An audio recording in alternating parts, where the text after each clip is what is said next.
Want some, get some. Can I get a hell yeah? Yes, I am a pirate. You have to go with the pirates because, of course, they have cannons and everything. It's a pirate's life for me. Be proud of who you are and what you are. You're pirate. It is a first down. Pirates. Because when you're at East Carolina, you go for it every time. When you don't coach at East Carolina, you don't come to East Carolina, you don't play at East Carolina with a weak heart. Write it. I think I've ever been in a building as loud as that was. It was deafening in there. You live with Omaha? I can promise you that. And it's purple all night long in Eastern North Carolina. You're watching The Sports Objective, the podcast for Pirates.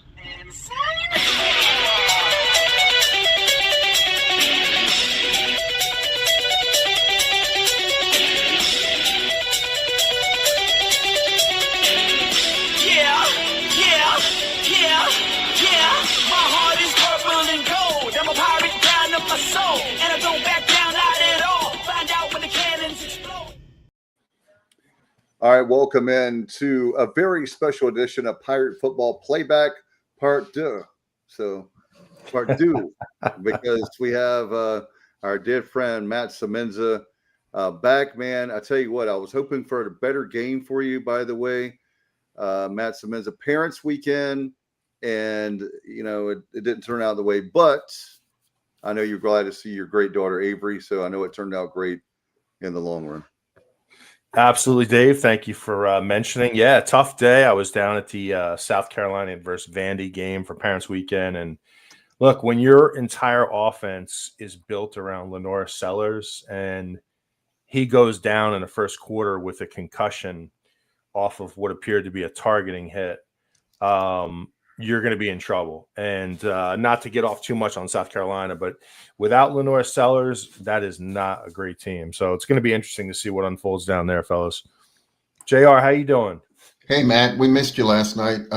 Doing well. Still on a high from the Saturday night thrashing. No doubt, Matt. I thought for sure, by the way, with your Learjet, I thought for sure that you could do the game from your jet, man. Yeah, well, the Learjet's in the garage right now, so we're going to break that out in a few weeks, maybe for Army. So Okay. you know how that is.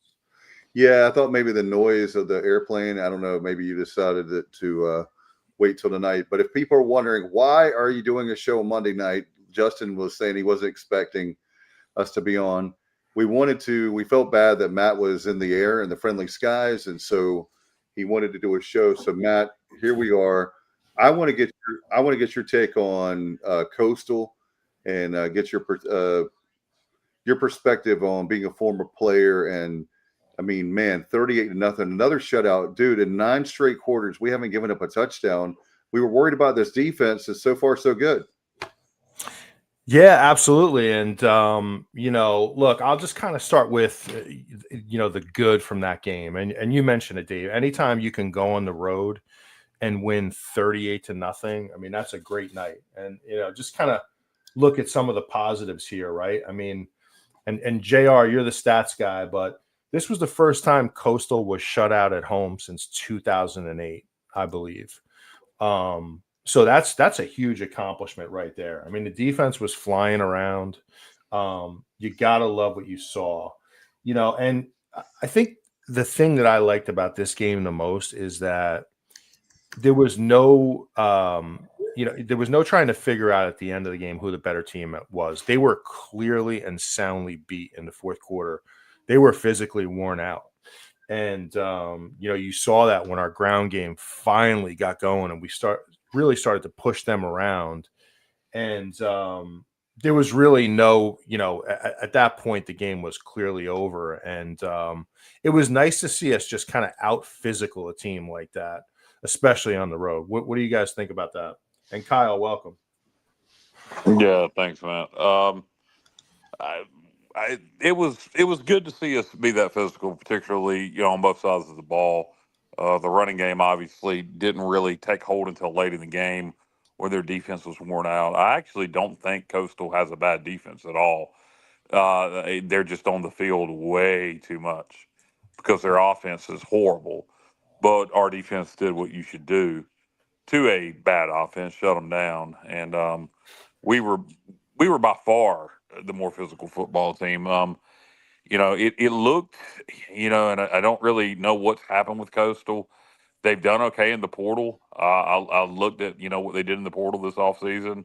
They lost some guys. They did okay picking people up. I think they were kind of picked in the middle of the Sun Belt. They weren't supposed to be this bad, but it looked almost like a FBS versus FCS, or like a good SEC team against a bad Sun Belt team. I mean it it looked, we looked physically dominant against them, way more so than we should ever really see from two quote unquote group of five teams playing each other.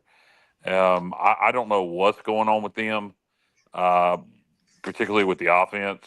With defense just got worn out, but we're a good team, but that also had a lot to do with them being really bad on offense. Guys, I had a question.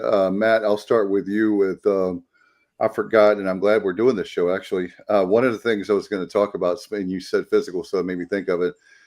Have you guys noticed, maybe it's me, but it looks like this team is in way better condition than the Houston years, and not to pick on Mike Houston by any stretch of the imagination, but it looks like we're definitely better conditioned and that we're hanging in there. That's why we're able, like the state game, how we were able to get back in it, because we were not worn out.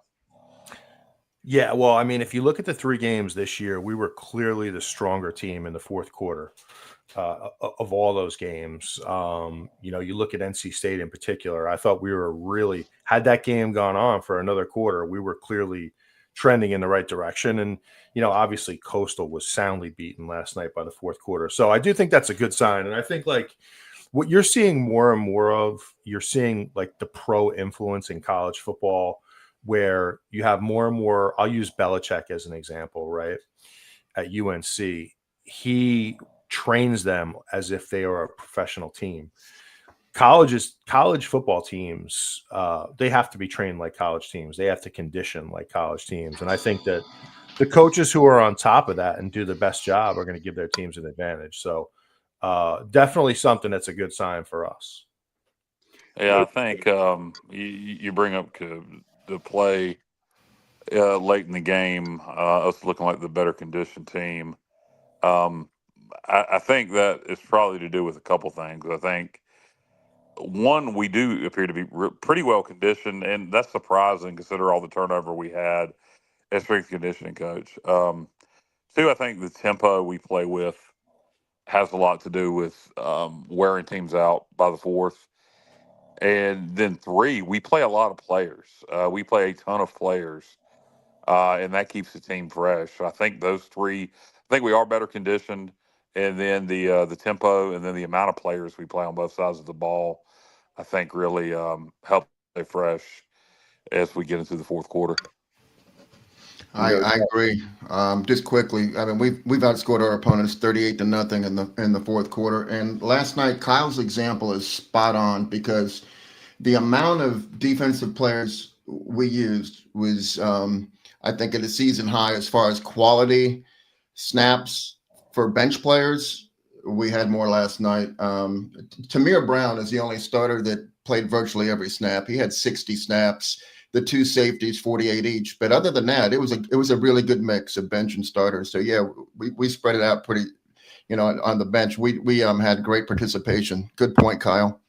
Hey, Matt, the very fact that to his point about all the players starting, and we talked about Campbell last week, and we expected a whole bunch of players because we did what we were supposed to do. We won 56-3. We should be the FCS opponent handily. I didn't know it was going to be like that, obviously.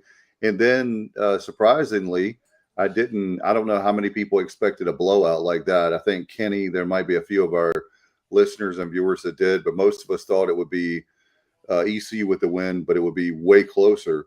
And they go out there, score 38 points, and it could have easily been 60-0, including the very end. By the way, you guys know that how I am, but I know that we this year that really helps us to score a lot of points. But Blake Harrell, class act. He could have scored another touchdown right there. Instead, they're running clock, and they pretty much took a knee instead of scoring putting up another touchdown there in garbage time. So very happy with him. And guys, I did want to tell, by the way, Matt, I told Kyle this yesterday and totally forgot about the story, but I want to tell this really fast before we dive into Coastal and talk briefly about BYU and get out of here. Some of you know Coach Harold Robinson. H-Rob is a guy that was there in the John Thompson era. He was there in the also Skip Holtz era and Ruff era. He was there about a decade. Anyway, he had obviously has been under the weather and had some health issues, and it was not looking good. I didn't talk about it on the air because obviously they're a private family. However, he's doing much better, which I'm happy to report.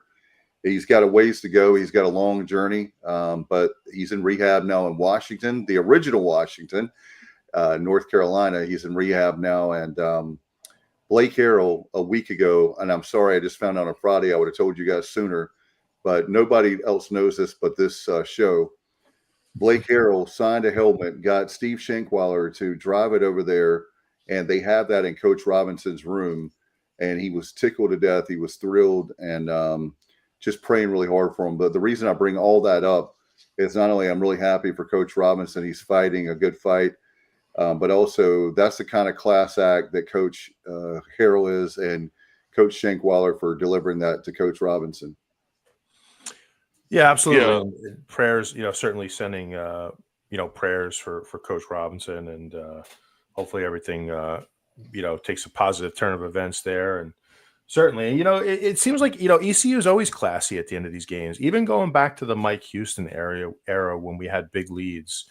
We never run up the score at the end, which is really unusual for college football. I mean, you see this all over the country where everybody's looking, to throw on those extra points at the end of the game. And we've always been pretty classy like that. And so for better or worse, I guess there's two different schools on that one. But no doubt we could have scored, easily. We could have scored 55, 60 points in that game. And you talk about at the very end, but I think there were 3 deep shots that I think Caton Hauser would love to have back, guys, when you go back and watch that film. And that's certainly, I'm not knocking Caton. He has been fantastic this year. I mean, fantastic. And I thought he played really well the other night too, outside of maybe, 1 or 2 throws. But, when you look at the deep balls, those would have really tacked on a lot of points. And those are the types of, and we're going to get into BYU, but those are the types of plays you're going to have to make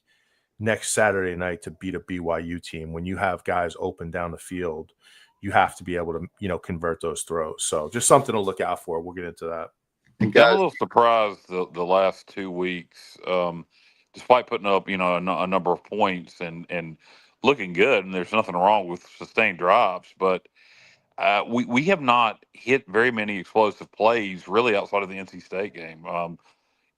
Most of our plays have been, most of our scoring drives have been sustained drops. We haven't hit, the big shot over the top the last couple of weeks, or broken off a 40-yard touchdown run. And that's good and bad. It's definitely good that you can drive the ball and put together a sustained drive. But I'd like to see us start hitting a few more big plays. And I think to beat BYU, I won't say we're going to have to be able to hit big plays, but I think it's going to be hard to drive the ball on them for long, sustained drives. But who knows? But I that's something I have observed, something I haven't been talked about was the lack of explosion plays since the NC State game. Hey, Matt, and I guess I was saving some of my material for you. But here's the thing, guys. You always hear the old adage, the run sets up the pass. But when Lincoln Riley was here, the pass set up the run. Is that and to help our run game is what I'm trying to say. Do we need to just go ahead and do we obviously want to be committed to the run. I'm not saying obviously be one-dimensional and just bail out on the run. But shouldn't we do more passing and then do the run to try to open up those lanes?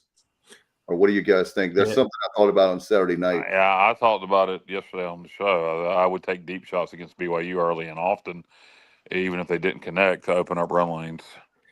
Yeah, and I have a lot of notes on this, and it's one of the things I really wanted to talk about tonight. But before I do, JR, I think you were trying to jump in there. I'll let you take that one first. Oh, no, not at all. Go ahead. Yeah, so one of the things that we talked about, like so many of the good things that we did against Coastal. One of the questions I really had that I couldn't really understand was like why we were so intent on running the football, especially when we got down in the red zone. It seemed like we were just determined, come hell or high water, to run the football. And I went back and I watched that game actually twice now, and look, it really looked to me like our wide receivers, which when you look at the strength of our offense, it's the quarterback to the wide receiver connection that we have. We have very talented wide receivers and depth too. And I really felt like we could have got whatever we wanted in the passing game. And we were. And then it just seemed like for some reason we were just really determined for whatever reason to run the football. And I didn't get it, man, because look, when you're down, you're inside the 20. You mean to tell me Yannick couldn't have got whatever he wanted in the red zone? Absolutely. And he did have 2 touchdowns, but look, there are times when you need to run the football, but take what they give you. If a team cannot stop you through the air, just there's no rule that says you have to run it. Like there's no rule. And I think what you saw as a result was this was when you look back, especially at that first half, how dominating of a performance we had. And then you look up halfway through the third quarter, it's a 10-0 game. Right. And you're like, whoa, like we just dominated for 60% of this game, and we don't have much to show for it. And I really think it's because we were too determined to run the football. Just take what they give you, man. If a team cannot stop you from throwing a ball, then throw it. I don't care if you throw it every down. So that's, and then I'll circle back. What are your guys' thoughts on that? Did you see what I saw? Well, Matt, I would just like to throw this in there. From passes that were under 10 yards, he was 23 of 23 with 2 touchdowns. So how about that? That's fantastic. Those are incredible numbers. Yep. Hey, Matt, I wanted to jump on what Matt was saying. I think Matt's answer why he did that was because he knew Coastal's offense was horrible, and he Blake and I think John David Baker too want to establish the run and want to be able to run the ball, and that's something we're struggling with. And the more opportunity we have to do that, particularly when they know it's coming, the better we're going to get at running the ball. Now, it's not going to make us all of a sudden be able to run for 300 yards on BYU, but I think it was more about getting better in the running game is really the approach. Now, with that said, I'd rather go up 20-0 than start working on that run game. Right. I think that was probably the mistake we made. We should have been more aggressive in the passing game and got that game put away sooner. But I'll tell you this: when we went up 17-0, it felt like 30-0. That's how bad Coastal's offense was and how well our defense was playing.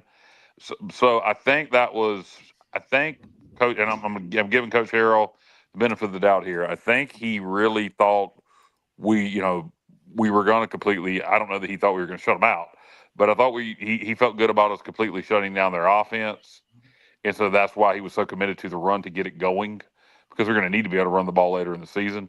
And he got it going, to his credit. But I would say to Coach Harrell and John David Baker in the future, let's put that game away first, because it at halftime, and even until we went up by 17, it felt like, God, you're just going to let them hang around, and then the fourth quarter it's going to end up being a 1-score game. But thankfully that wasn't the case, and the run wore them out. But I think that's why, Matt. I'm pretty sure if without having access to Blake's brain operation, or operation of his brain rather, that he felt confident in the defense, and he was determined to get that running game going. But I'm with you, Matt. Let's put it away first. Would have been a lot better to be up 24 or 20 to nothing at halftime versus 10 to nothing, then work on the run game. Matt, do you remember? I'm going to make a point here. Do you remember Super Bowl 49 when you have the Seahawks and the Patriots, and you have Pete Carroll? I mean, he was committed to the run, committed to the run, committed to the run. Dude, you got it that close to the goal line, and you wait till I think it was 4th down before you pass the ball. Like, I know that that's apples and oranges because it's NFL and college, but still, I agree with you 1,000%. When you've got a guy like Yannick Smith, who's having the best game he's had all season. I know it's the 3rd game, but he was the hot hand. He was catching everything. Give the guy the good news is, guys, another thing I wanted to mention because of our depth, especially wide receiver. Johnny, I don't know how many people caught a pass this week, but we've got so many weapons that how do you defend that? Like, okay, you're going to shut out the Smith and Smith. Well, we've got other guys that can catch, including I tell you another thing too, Matt, I was talking about last night. We've got to get Mike Wright on the field, and I don't know if it's Wildcat, whatever you want to do, but that guy is a playmaker. That guy is a difference maker. That guy is the kind of guy that could make us go from having a mediocre season to a good or great season, in my opinion. But he's that good, and we were talking about last night, Matt. Maybe we're saving stuff for BYU. But that guy is just too good. When you see that run he had for that touchdown, there's no way that you can have him limited on the field unless he was injured or we were trying to save him a little bit from that. But otherwise, get him on the field. Yeah, I mean, he looked great. I mean, we ran some pretty basic plays with him in the 4th quarter. It was essentially we just put an H-back as almost like a lead blocker for him. And they had no answer for it. But the thing you see with Mike Wright is like, is it me or is he's just an effortless runner? Like, it doesn't look like he's moving overly fast or he's, trying so hard to run fast. It just looks very natural. And like, it takes long strides. Yes, that's a good point. He's got a long stride. And before you know it, he's just running by people. And absolute talent. It's tough. It's tough when it's your backup quarterback and you're trying to find ways to get him involved. But absolutely, he's somebody, you try to use your weapons as best you can. Yeah. Hey, Dave, I was going to answer your question. We had 10 different players catch a pass, but we had 0 drops, which wow. We had 0 drops. That's huge. That's something we need to continue, particularly against BYU. If that ball gets in your hand, you need to hold on to it. We're gonna have to take advantage of every opportunity we can this coming week against BYU. There's going to be no chance for no penalties, no screw ups on special teams. I mean, you don't have to go play perfect, but you need to play your best game of the year. We can't be having field goals blocked and kickoffs out of bounds and other goofy ass penalties against BYU. Hey, Matt, talking about that, watching the press conference. Coach talked about there was a guy on the wedge that obviously missed an assignment. So guys, it was not the good news that I want to ask Matt, help me out, Matt. I think that's a lot easier to correct than the mechanics of the holder, the snap to the holder to the kicker. That's my gut feeling. I don't know but that will be my feeling is it was a guy on the right side that was supposed to block and he missed it. And that's what caused the guy to come in and block it. That's what Coach said today.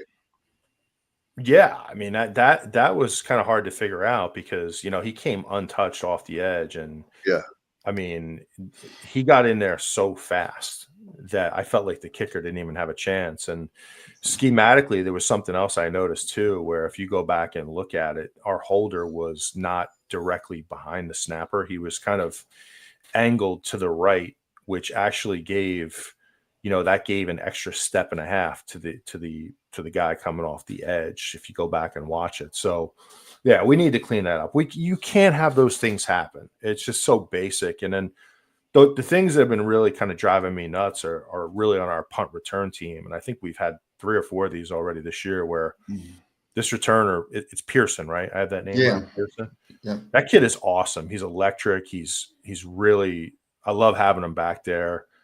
we have got to stop the dumb blocks in the back on punt returns too. Yeah, Coach Harrell talked about that today at the press conference, Matt. He said that he thinks Pearson has a chance to be all conference if we'll give him that opportunity and quit screwing up and doing things like what you're talking about. Yeah, you need those. You can't have those type of things, happen every single game. So again, just do you think about what it takes to beat really good teams in your schedule? The BYUs, the Armies, the Tulanes, the people like that. Well, you got to play a clean football game. And and that's the thing is Pearson. You guys are absolutely right. Pearson is so electric. I was watching him again Saturday night, thinking, when is the last time we had a punt returner like that's exciting? Like if you're the other team, Tyler Snead. Yeah. Snead, but this guy's even better than Snead. Well, as soon as he returns a touchdown like Snead did a couple times, then I'll say that. I know that, but I tell you, he's got that much talent. He's better than Snead. And I'm not anti-Tyler Snead, but when he touches that ball, I'm going to call Tyler and tell him he said that. Come on, bring it on. I'll do it. Pearson's the kind of guy that can run one back. He can get way down there. He's getting an extra, 10, 12 yards, where think about all those times that we see guys doing fair catch on a punt return that was just driving me nuts. Like put some effort. There's no reason to be out there if you're not going to try to run. So anyway, that he's a guy that definitely is a huge pickup, just like Mike Wright. He's good. He's good. I'm glad to have him, and he's very sure-handed, knock on wood, and he gets positive yards every time. Is he as dynamic as Snead, though? Seriously, I don't think so. But I sure would like for him to prove me wrong. No doubt. Hey, by the way, Matt, here's another stat for you. Johnny, I forgot to mention this last night, I believe. So, again, I'm trying to be like you, Johnny. By the way, what's up with us getting these white boys that are so damn fast like that? Now, somebody's going to take that out of context, but I don't care. You know what I mean. Hey, coming last year, Blake Harrell now 7-2. 7-2. If you count the bowl game, obviously, and we lost to Navy and NC State. But otherwise, the head man is 7-2. No excuses. No mid-major mess. No talk about, we don't have the talent, blah, blah, blah. No, we are a good team.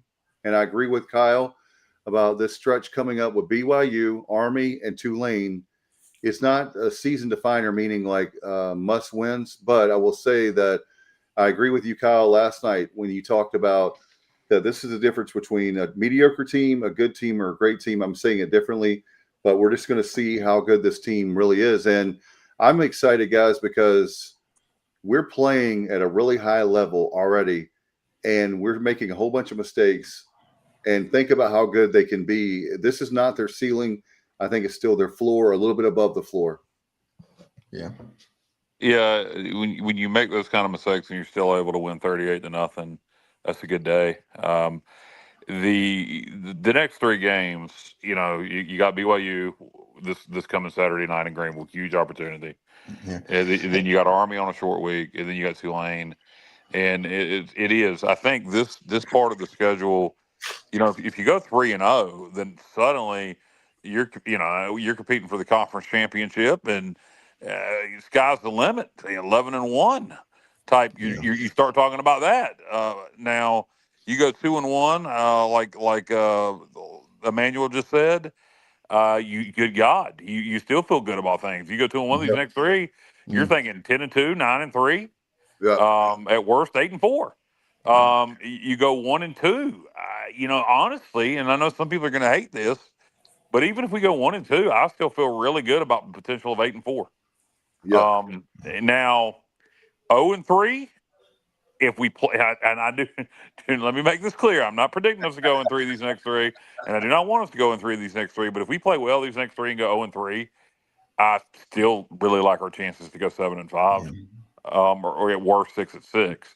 These next 3 games will determine if we're going to have a great season, if we're going to have a good season, or an average season, or we get some injuries that could turn into a bad season. But this is a key stretch. And Axel says, keep in mind, short turnaround between BYU and Army. It is, Oh, yeah. however, I agree with all that. However, I will say this. I believe that it's a situation where we can – the fact that we have BYU, and it is a short turnaround for Army, and we know how we talk about the academies ad nauseum, but thank goodness. Army has never won in Greenville. That is right. Oh, man, I hadn't thought about that. Now, Wow. they haven't played here in about 30 or 20-some years, but they've never won in Greenville. Yeah, and hey, by the way, and something else I want to point out, we do have so here's the deal. That quick turnaround between BYU and Army is both home games, and then we Who have does Army play this week? I haven't checked yet, I'll but check. I wanted to mention that the good news is before we have that road game against Tulane, we have the bye week, Matt. Yeah, it'll be great. I mean, that's a good spot for that bye week. Yeah. That's a really good spot for that bye week. I mean, you look at sometimes the bye week can work for you, sometimes it can work against you. Like, you Right. look at BYU this week, right? What's really interesting about their preparation for this game is that they're I'm go ahead, sorry, Kyle. man. I don't want to step on you. Army has North Texas at Army, so they're not going to have an off week. They got a tough. They have a tough opponent too. They have no sleepwalk. North Texas, BYU. Who's better? Who really knows the way North Texas has looked so far? So they got a tough one too. The point being, they got a tough week, and then they got to come on the road. So they got a short week too. I'll say this about BYU and Army. I'll make a bold prediction. Okay, if we beat BYU this week, we'll lose to Army. If we lose to BYU this week, we'll beat Army. I was getting ready, man, great minds think alike. I was getting ready to say the same thing. I feel I'm like Matt. Matt talks about the academy. Which one would you rather have? If you could pick one, Oh. even though Army's a conference game, but we want to win them both. A lot of people don't like these scenarios. Why would we pick one? But if you beat BYU, you're going to be riding high. It's going to be hard to get back focused for a quick Thursday turnaround with Army. So if you had to pick one of those two games, Magic Genie came to you right now, so you got to pick one. You can win one, lose one. I'm picking BYU. Unless we're going to win the conference, the BYU game does more for our program. And it's on ESPN too. Well, Army's on ESPN. No, I know it is, but what I was getting ready to say is our luck on Thursday night games. I'm not a Thursday night game fan, and we got a whole bunch of them. And Matt, I know how you feel about the academies, and we're just not going to have the crowd. And then Kyle talked about last night about, not to bring that subject up long, but how it's Military Appreciation Night, and we're going to give away a whole bunch of tickets to the Army for them to come in.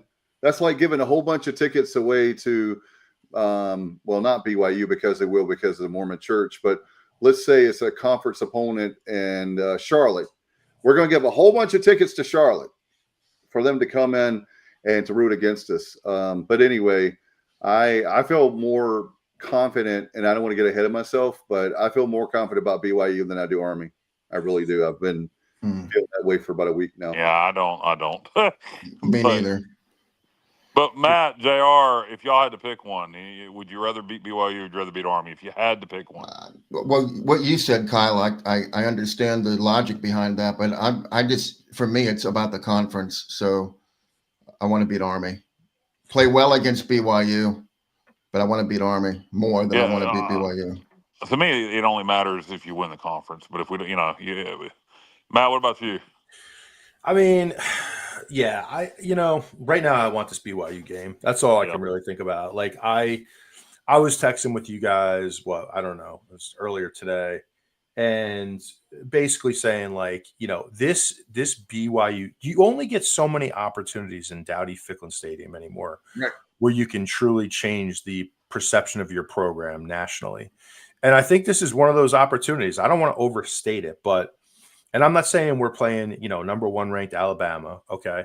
But in 2025, we don't get these, nationally recognized opponents into Dowdy-Ficklin too often. So now you have a situation where you have a Saturday night game, right? We have a lot of momentum behind our program, okay? Coming off that bowl win, Blake Harrell, 7-2? You said, Dave. Yeah. 2-1. right now. We have some weapons on offense.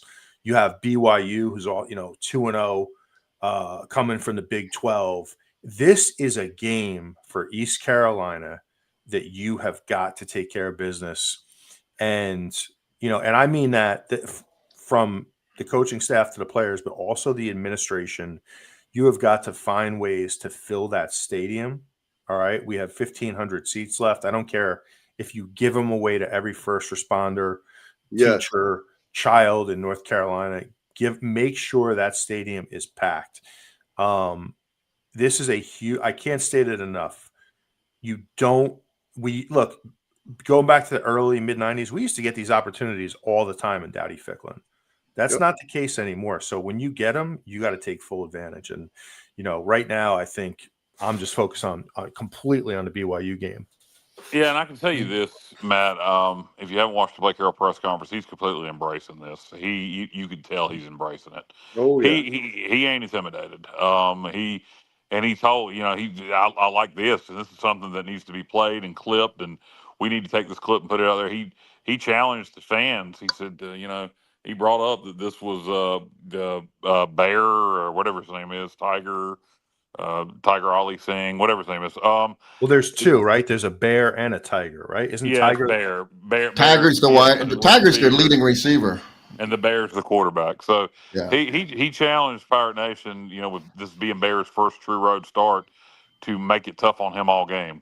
So I like hearing that. I like hearing that from Coach Harold to challenge the fans to make it tough on Bear all game, and hopefully we'll do it. Hopefully we have 50-some thousand in there, and we are loud all night, and hopefully they give us reason to be loud all night. Yeah. Yeah. Go ahead, Dave. No, I was just going to say that, Johnny, you made the great point of all these people on the message boards. I put that out, by the way, on our social media, a clip from last night. But you made such a great point, Johnny, when you were talking about we hear people all the time, our schedule sucks, and they put all that stuff on message board, the keyboard bandits. And the fact of the matter is, here's your chance. This is a huge game. What are you doing on Saturday night in Greenville, North Carolina, and Eastern North Carolina? You love football. Come on out. And I tell you what, it's going to be a loud crowd. And Matt, I agree with you 1,000%. Kenny even said give every local high school football team, give them tickets, first opportunity. Whatever we have to do, that upper deck should be packed. I'm tired of sitting across the upper deck on the opposite side, looking up there going, man, we should be giving away tickets to these, because if we think that we're going to be a few thousand short, maybe you save 1,000 or 2,000, back for walk-ups like Kyle was talking about last night. But man, we got to get these people in the seats. Well, have we heard how many tickets are sold? I have not heard an official 1,500 or left. What I've heard, or at least look, you read all kinds of things, right? I don't know if I believe that, Matt, because at the I end read of last 1,600. 1,600 were left. Well, at the end of last week, Ryan Robinson was saying that we were hoping for 45,000. Well, they always do the low ball. That's the administration. Right, but when did all these tickets get bought that there's only 1,600 left? I don't know. That's a good question. But we talked about before that maybe the Mormon churches are buying them up, or I'm not buying that. There's only 1,600. Where did you see? I mean, I'm not saying Matt's making it up. Matt, where did you see that? Let's see. I read it on HTC. X. There were a few people talking about it on X, and then I did read it. Who was it? Do you remember who tweeted it out? I'd have to go back and look, honestly. Okay. But then it was also on HTC as well. By Igo or by somebody else? I think it was in like his weekly thread about. Okay, well, if Igo's reporting it, then there's some validity to it. I'll have to go check the VIP thing and see if he said that. But I'd like to know. Maybe I'll call the ticket office myself and see if they'll give me a number, and we can get it out there on social media. The last time I called the ticket office and asked them for some information, they told me season tickets would be going out in the email this afternoon. I put it all over social media, and they went out the next day. So, well, it is what it is. I'll tell you what, guys. By the line, we told about the line being 7.5. I did want to ask you guys. I know it's early. Is that where it's settled at right now? 7.5. Well, that's what the lady that you have the speaker also. I don't want to say her name because I just asked her. Hold on, let me check. Yeah. You just talk amongst yourselves. All right. But Matt, what do you think? You're the betting guy, and not to put you on the spot, but do you think that line goes down to like 4? No. No, I don't think it's going to go down to That 4. low? I think it's probably going to settle right about where it is. Like, I don't really see it going down any further. When it first opened, I thought that line was a little bit high for me. Me too. Just with my, my limited betting knowledge, but I think it'll settle right around where it is. I mean, I think it's in a pretty good spot. Look, you look at it like this, most people, the way they look at it is, let's say it's a 28-28 game. They think BYU is going to get that edge with maybe a late touchdown, right? And then it comes down to that half a point, right? Are they able to tack on more, or are we able to, pull through ourselves? So I think it's a pretty good line where it is. Pro Football Focus, they project lines not for gambling reasons, just they predict margins of victory. So they're saying 6.6 should be the line, and that the Pirates have a 33.1% chance of winning. But if you look at, for instance, is that 7.5 right now? Yeah, it's at 7.5, but it's weighted towards the Pirates. It's -120 for the Pirates. It's even money, which means that it's trending down. That means that if it keeps, correct. Yeah, it was 9.5 when it opened. It got all the way down to 6.5, and now it's kind of settled at 7.5. So Matt, we're not going to ask your predictions until Wednesday night. Obviously, we have our Pirate football preview, by the way, Wednesday night at 8:00. Don't forget about that, folks. Shameless plug. But Matt, I'll tell you, there's been a lot of upsets, and we can talk about this on Wednesday night. There's been a lot of upsets. What a great night of great day of college football on Saturday, and some really good games.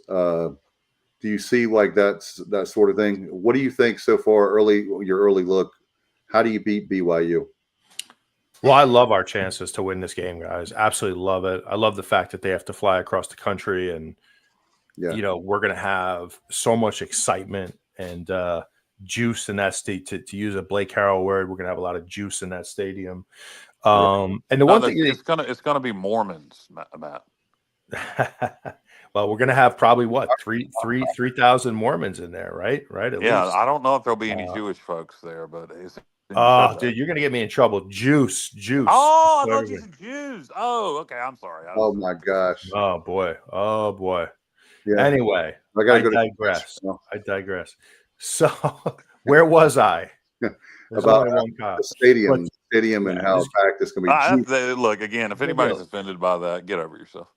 It's gonna be a lot of excitement, right? A lot of excitement. I think you look at Blake Harrell's tenure here; he always has the team ready to go. Like, there hasn't been a game where he's been the head coach where the team hasn't looked prepared and ready to play. So, and I'll say this over and over: I love our wide receivers against just about anybody. If we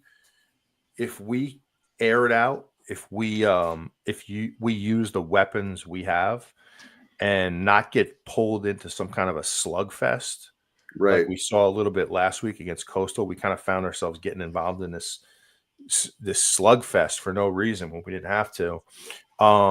I feel great about our chances to win this game. I really do. Let me tell you something. If we bang our head against the wall and just run it nonstop, I don't think we're going to do that against BYU. I think we're just going to take what they give us. I pray to God they do. Oh my God. By the way, Alan Vick's got breaking news for us. The Osmonds are going to be our halftime entertainment. So Donnie and Marie. I get that. For a second, I didn't get the joke. Now I totally get it. Because you're not old like me. Yeah, I get it. I get it. That's pretty good, Alan. That's pretty good. Yeah. Anyway. Now it won't just be me that gets in trouble. It'll be Alan Vick, too. Remember, that's Alan Vick. Yeah, he got me in trouble at the press box last time. We almost got kicked out over food. But anyway. Look, I want to say something here real quick, and I'm going to bring it up again. JR, did you want to say something? I can wait till after you're done. Are you sure? Oh yeah. Okay, heard you sigh. Just want to make sure. No, that wasn't me. Did I sigh? I didn't mean to. You did. You sighed. I did this. I went like that. I have Uh, allergies, Kyle. And you Allergies snorting are killing me right now. JR is snorting cocaine on the air. Never. Speaking We're of getting all kinds of accused of trouble, doing, Kyle. well, I'm about to speak on being accused of things I didn't do. So I just want to speak on this real fast. So I had a great experience at the Coastal Carolina game and had fun in Myrtle Beach as always. But I was staying at a hotel, and I'll go ahead and mention the hotel, La Quinta Inn. So it's a Wyndham chain. And I have a $500 charge on my credit card. So La Quinta Inn, Myrtle Beach, North Kings Highway. $500 charge on my card for smoking in the room. I never smoked in the room. There is a sensor in the room that picked up, I don't know, I think maybe my wife lighting some matches from cleaning up a little thing our dog did in her crate. You get rid of the smell, and that maybe caused smoke in the room. So I'm going to try to get the charges expunged from my card. But again, this is La Quinta Inn, North Kings Highway, Myrtle Beach, owned by Wyndham, a Wyndham property. So I'm going to try to get the $500 charge expunged from my card. But I just wanted to mention this is La Quinta Inn, North Kings Highway, Myrtle Beach, Wyndham property. And if Yeah, I new can get sponsor. no, I'm letting everybody know that you might get a BS charge on your card at the La Quinta Inn, North Kings Highway, Wyndham property, Myrtle Beach. So I'm going to dispute the charge and talk to the nice folks at the hotel and try to get it taken off. And if not, I'm starting a campaign. I might even start a GoFundMe. The only thing Kyle smoked in Myrtle Beach was the only thing we smoked was Coastal Carolina. So Hey, Matt, so they got these little sensors and I wasn't aware. If I'd been aware of a sensor, I would have made sure that there was no matches lit. We would have just smelt dog crap in the room. So I just want to put that out there and might have started GoFundMe. If the charge don't get removed, will Pirate Nation help me get a BS charge expunged from my hey, credit card? hey, Matt, you need us for our call list for the sponsors. And that was the La Quinta Inn, North Kings Highway, Myrtle Beach, Wyndham Yeah, but property. Matt's been working tirelessly on that account, and Matt, you need to cross out that for your call list. I think we just lost a potential sponsor. So Cross them off. And Kyle, look, there's no way they can prove any of that. Don't pay it. I would call my credit card. I'd be like, look, this is some fraudulent charge. There's no way. How can anybody?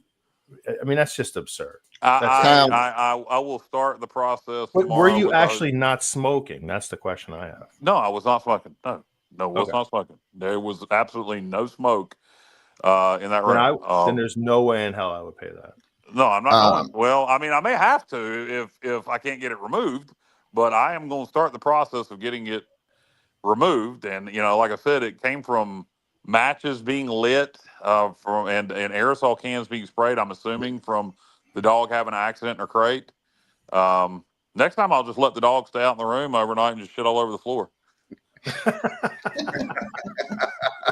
oh my God, classic Kyle, always here on TSO. And guys, looking. So that is again the La Quinta Inn, North Kings Highway, Myrtle Beach, Wyndham property.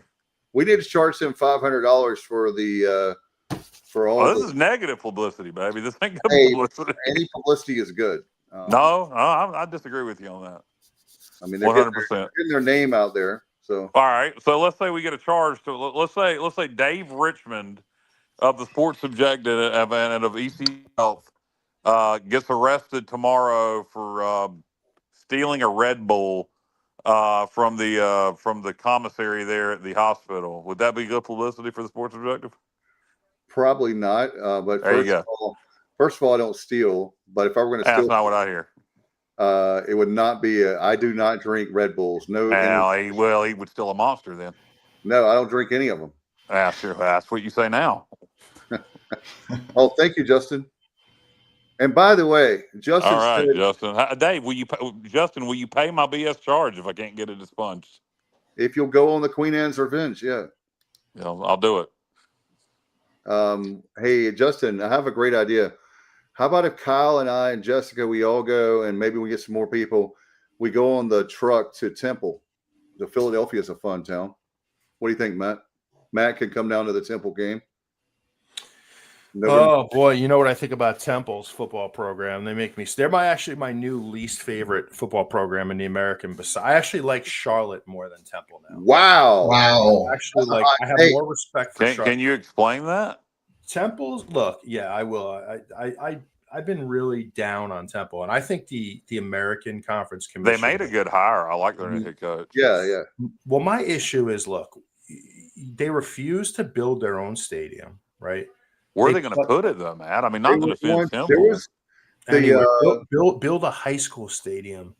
But look, the fact that they play in the Eagle Stadium and they can't put more than 500 people in there is a disgrace. and they If say, you like, look, and you know what really frustrated me? This really frustrated. I'm watching a little bit of the Temple Oklahoma game, and ESPN was trying their best to keep the camera angles tight, so you literally couldn't see 1 millimeter of the crowd on TV, and they were pretty successful at it. But like, that's kind of, guys, it's pathetic when you can't put more than 500 people in the stands. I mean, they have to do something about that. Go play somewhere else. Go play in the MAC. Hey, They by tried the way, I did have a question about that game because there was a targeting call, and one of the Oklahoma players is going to have to sit out the first half of the next game.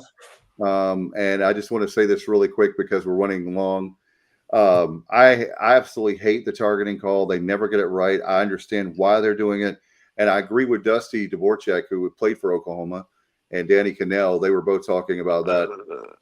Cindy wants to recommend me to the Board of Trustees.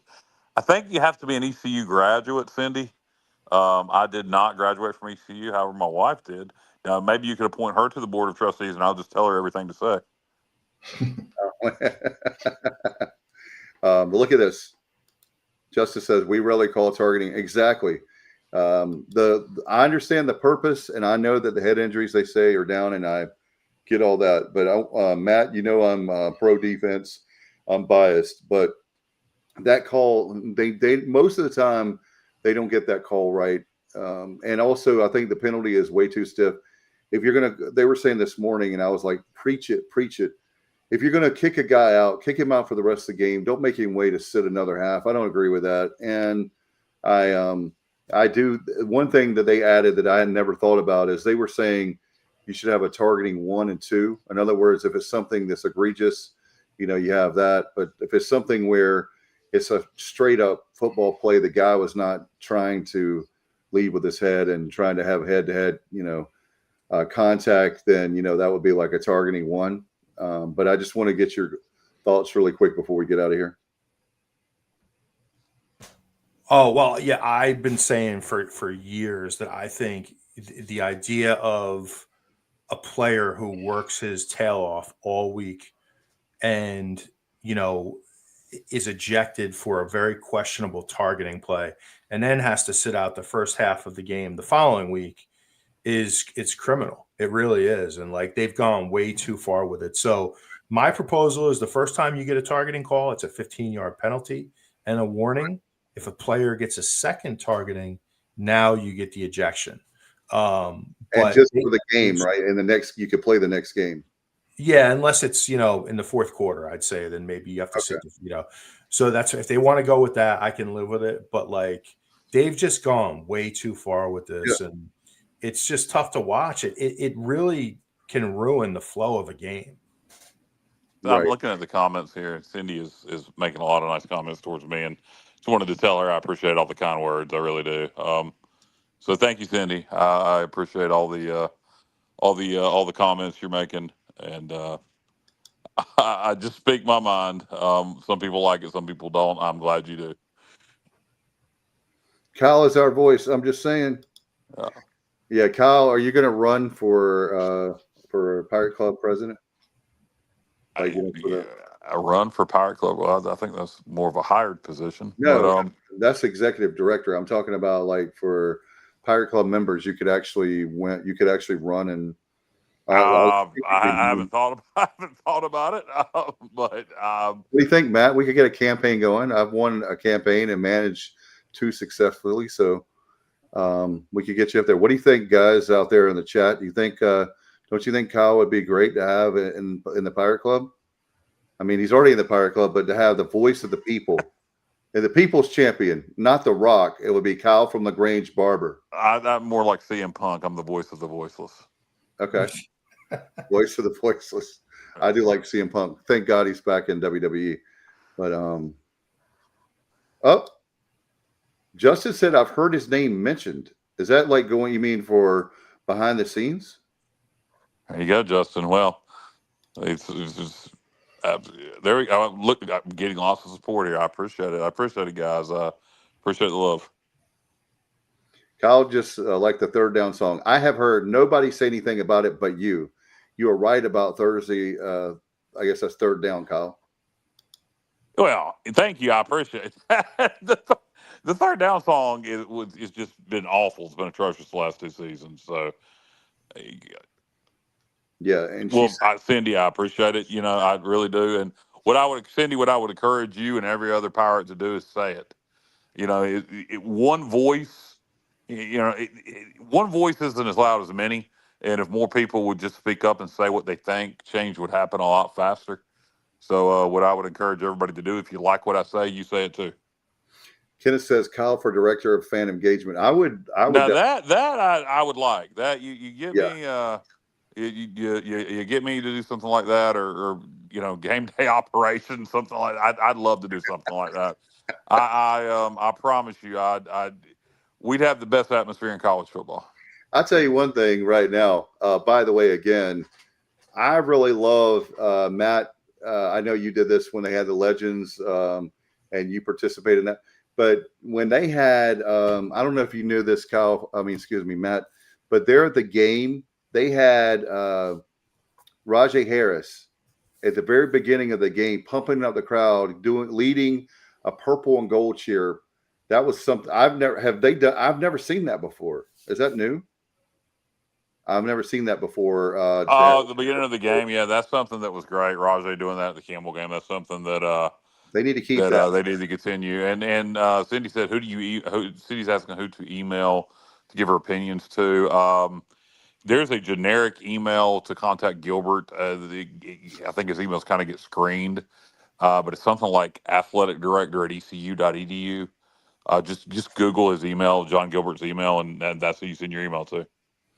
Kyle's halftime entertainment will be a wrestling match at midfield, no disqualification, no time limit. Well, Alan, they do have to have about 18 minutes. So yeah, we're gonna have a time limit. That's right, because the halftime. I don't know about having wrestling at halftime, but yeah, sure that'd be that. I definitely would come up with some fun stuff. If this is not going to happen, this is all fictitious world. But yeah, I would. It would be a fun atmosphere. Not only ECU, not only ECU people, but you could get the mayor. You could get different people, bigger name people come in. Like when we had Parmalee do the halftime, you could get them to even do purple gold. Like how they had with the Cubs and I know it's the Chicago Cubs. But when they had, the famous. I love the idea that was a good thing we did with Rajay Harris doing the purple gold chant to start the game. I'd love to see more former players do that. Yeah. And you're right, you could have other people do it. Well, we got a big celebrity, guys. Matt, JR, did you hear about the big celebrity that's going to be here this week? I did not. Oh, it's the Mountain Dew dude. Oh, the Mountain Dew dude's whoever in the blue hell the Mountain Dew dude is, but he keeps being promoted that he's going to be at the game. So whatever or whoever. I thought it might be the Hampton Peanut guy.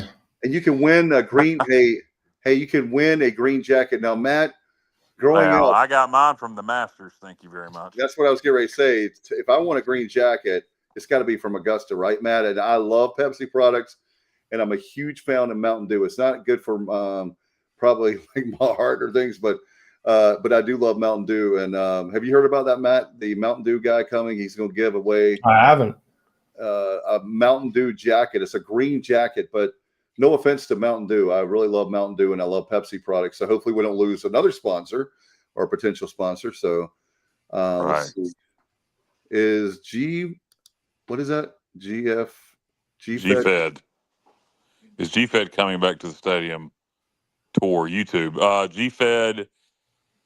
I know that name. I think he is some sort of YouTuber. Okay. I'm not exactly sure who he is, but I know that reference. All right. Do you guys have any? We're right at an hour. We've gone over. Do you guys have anything, Matt? We wanted to do something special with your brother. Obviously, we have the for those listening tonight and watching. Don't forget Wednesday night we have our Pirate football preview, and it's going to be electric. I promise you, it's going to be great. And by the way, we're going to try to get Kyle. This is on the air to help me remember, but we're going to try to record the BYU press conference is tomorrow, I believe, at 2 Eastern. There, so it's noon Mountain Time. So if I did my math right, I believe that's right. 2 our time tomorrow. We'll record that press conference from BYU, and we'll put it up as soon as we can. But Kyle, help me remember that. I just thought about that. I forgot to tell you earlier. But anyway, Cindy's saying who's in charge of third down songs? She says Somebody that doesn't know what they're doing. I would just email John Gilbert. I think it's athleticdirector@ecu.edu. Thank you, Kenneth. He tours college football stadiums and facilities. He came about a year or so ago to Dowdy Ficklin. That's cool. I didn't know that. All right. Is that the guy is that the guy that sneaks on the field? Is that what you're talking about, Kenneth? That he tries to get on every Division I field, and walk around the stadium. If that's what you're talking about, I like his content. Mountain Dew is nectar of the gods. Let's see. Robert says, seen a BYU poll with 4 choices, worried about ECUs. Number 1, passing game, 24%, cross-country travel, 21%, aggressive blitzing is number 3, and that is 47%, home field advantage, 8%. Thought that was interesting.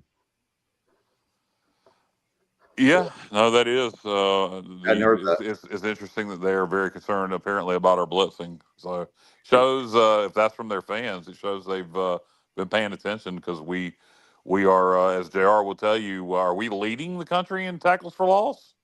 Okay, so we're number 1 in turnover margin at +7, and tackles for loss we're number 6. This is out of 134 teams, and then in rushing defense we're number 7, and in passing we're 11th.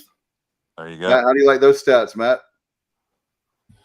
Fantastic, man. Absolutely fantastic. And here's one more for you. BYU strength of schedule 125 out of 134. You said that Stanford beating BC didn't help them? I don't know. I'm going off the numbers, Kyle, from the NCAA. Well, according to the ESPN Power Rankings, as of yesterday, somehow we were ranked above NC State, and I cannot figure out that for the life of me. I'll take it. These people up here, there helps us each week at least hit the thumbs up. Thanks. Appreciate you, Cindy. We need to, you're like our biggest fan or promoter for sure. And yeah, every time that you come on, definitely hit that like button and share it because you can share it and then other people will be watching your content, watching your page. Obviously, we're going to be working on, we've said it for a while now, and I'll do it this week. We're going to be on, hey, Matt, we're going to broadcast on X. I'll get it done this week. I promise. I'll make a note and I'll get it done. We'll be on X this week. So by Sunday, when we have our, Sunday, when we have our Pirate football playback, we'll have it on X as well. So we have it on right now, Facebook, YouTube, everywhere, including we even have it on Instagram. But at Watch Out X, we're coming after you next. How about, oh man, here's a great guy. We love Brennan. God bless the Sports Objective podcast, the best podcast on the airwaves. Shapiro, you're the best, brother. You're the best. We miss you a lot. He did this thing called Graduate. So we're proud of you. And when are you getting, I forgot, when is he getting married? He's engaged. He's coming, man. I don't know. He needs to go and do it, though. Tie that up, Brennan. Tie that up. Kyle, officiate your wedding. That should be interesting. Right. Is the ad doing anything to try and improve game day experience for fans, or is he just complacent? Oh, AD, I beg your pardon. I would. Yeah, I just from what I've seen from our game day experiences, Gilbert's been here. I would say complacent. I mean, I don't know that he's done anything to improve it at all. I will say October 4th. That's right. Good God, that's making me nervous. I will say this. Those graphics, and who said that earlier? I forgot who mentioned that earlier, but those graphics they have outside, they have I know on the press box side of Town Bank Tower, they've added those graphics. They're putting them on the. They're putting them on the. They'll be on the north side this week also. Okay, that is great. They did Yeah, the no, that ribbon. is good. That really doesn't improve the game day experience, but it definitely improves the aesthetic. They did the ribbon. I like that at the stadium, so that's good for advertising. Hey Matt, that tailgate experience where Scales Fieldhouse was, I have to give them credit. It looks really good, and I don't know what the cost is or anything to do that, but they have a big screen TV. It's a nice touch. I didn't expect it to be that good. So whenever, Well, yeah. So I shouldn't say nothing's been done. I mean, for those kind of things, tailgating, etc. Yes, we have done things like that. but we did mention that we do want to see that. Please, the concourse area. Please, let's raise money. Please, let's raise money. Have more food options. Do the like we talked about. I would even I thought about this, guys, and I mentioned this before about the soft drinks. But my nephew is obsessed with movies. He goes to movies like once a week or more, and he has that bucket of popcorn. And it dawned on me, why can't we do a bucket of popcorn? Maybe you could have a drink where you could, how they do that at amusement parks, where they, you pay so much per year and you get unlimited drinks. That would, Sure. to me, that would be, that's another way that you can raise money. Most people are not going to drink, say if it's $25 for the year, they probably won't drink but one drink a game at most, maybe two. I drink more than that, but that's something else I've been thinking about, guys. Is there anything else, any ideas else to help out concessions? Because people have been asking about that. I have nothing. I mean, I think we've talked to death, but I mean, what I would recommend, I don't want to give concessions away like Coastal, but I would recommend doing like $100, $150 a year voucher for season ticket holders. Make that an option where you can get unlimited concessions with the basic stuff: hot dogs, nachos, drinks, popcorn. Scheduling conversation. BYU coach did say it's a hard place to travel to. They're arriving on Thursday. They did that last time. Yep. All right. So anyway, we're going to get out of here. I know Matt's still tired from traveling, but we want to do something special with him tonight. Missed you, brother, and glad that you're back safe in the Commonwealth of Connecticut, home of WWP. And looking forward to. We got to get you down here. I tell you what. Let's do this. I'm saving my money for the bowl game. I had so much fun with you guys, with everybody there. Quick trivia question, and then I'm done. Yeah. Can anybody give me the state with the highest percentage populations of Mormons per capita on the East Coast? North Carolina. Nope. Florida. Massachusetts. Nope. JR, you should have got this. Virginia Per capita. Wow. Yep. Oh wow. We have a lot of Mennonites. I don't know if they're the. According to Chat GTP, you guys have 95,000 Mormons, which per capita makes you the largest populated state of Mormons by percentage in the United States. Yeah, on the East Coast, rather. Not the United States. So Utah's got that. But based on the actual amount in terms of the number of Mormons, New York and Florida would be 1 and 2. But in terms of percentage of population, Virginia is number 1. I'll give you my hot take really quick. I think that's BS from BYU, and I'll tell you why. Because you can fly right into Greenville if you're taking a blankety blank charter flight. Let me tell you why they're coming on Thursday. Matt, I don't know if you caught this. The reason they're coming on Thursday is not only to help with the jet lag and for the players, but wait for it, recruiting. They recruit nationally. I bet you money Friday they'll be recruiting. That's why they're coming early, is to help with the players with jet lag so they can get accustomed to that and recruiting on Friday. That's why they're coming early. It's not because of the airports. Don't give me that crap. Anyway, let's get out of here, guys. Any final thoughts, or we're going to wrap it up? See you Wednesday. All right. We'll get out of here. Thank you, guys. Thank you, Matt. Thank you, Kyle. Great show. A lot of people listening and watching tonight. Thank you so much on a Monday night. We didn't even promote this. So anyway, we'll get out of here. We'll see you Wednesday night at 8 o'clock for the Pirate Football Preview for the BYU edition on the Sports Objective. Good night, everybody. And as always, go Pirates.